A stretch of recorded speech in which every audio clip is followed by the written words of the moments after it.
Hai, Assalamualaikum. Okey, hari ni kita nak belajar karangan bahagian B.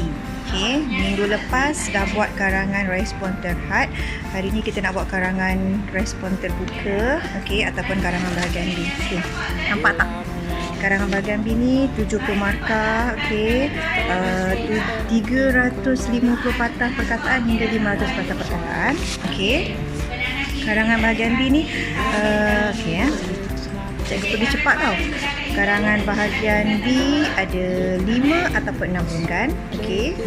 Macam biasalah, perenggan 1, perenggan pendahuluan, perenggan 2, perenggan 3, perenggan 4 ataupun perenggan 5, perenggan isi, dan perenggan yang akhir sekali itu ialah perenggan penutup ataupun kesimpulan. Okey?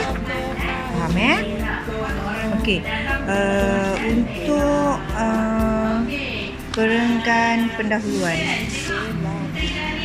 sama juga macam yang awak dah buat masa awak buat karangan respon terbuka. Okey, untuk perenggan pendahuluan tu ada sekurang-kurangnya ada 4 ayat. Ayat pertama, ayat kedua, ayat ketiga dan ayat keempat.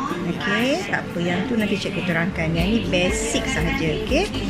Lepas tu untuk perenggan isi, okey, perenggan isi tu perenggan yang kedua, perenggan yang kedua, perenggan ketiga, perenggan keempat tu perenggan isi. Okey, untuk perenggan isi tu, setiap perenggan isi awak ada tengok ni dulu, ayat isi ataupun ayat judul. Okey, lepas ayat isi awak kena ada ayat huraian ataupun ayat AH. Okey, maksudnya lepas awak tulis isi, awak kena huraikan isi. Okey, lepas ayat huraian isi ataupun AH, awak ada AC. AC ni ayat contoh.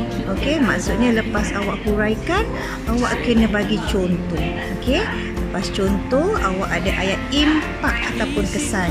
Okey, apa kesannya? Apa impaknya? Okey, lepas tu barulah awak ada ayat penuh, ayat penegas. Okey, ayat penegas. Maksudnya dalam satu perenggan isi, awak ada 5 ayat. Okey, ayat judul ataupun ayat isi, ayat huraian, ayat contoh, ayat impak, ayat penegas.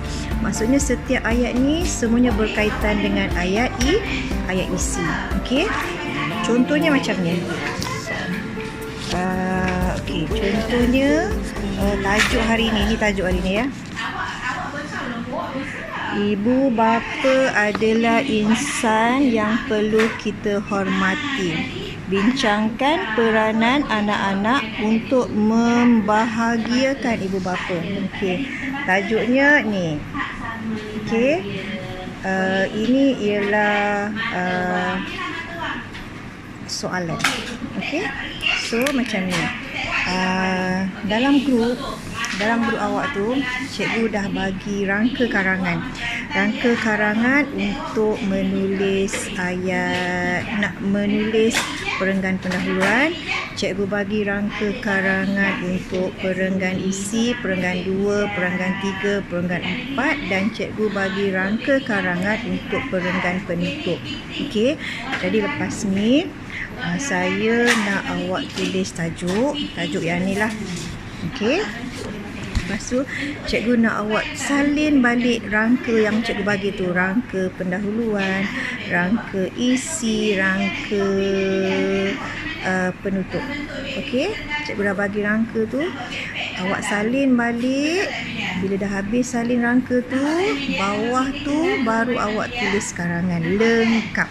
Okey, karangan lengkap tu maksudnya awak sambunglah ayat, sambunglah perkataan tu dengan ayat yang sesuai. Okey, nanti cikgu terangkan lagi sekali. Okey, terima kasih.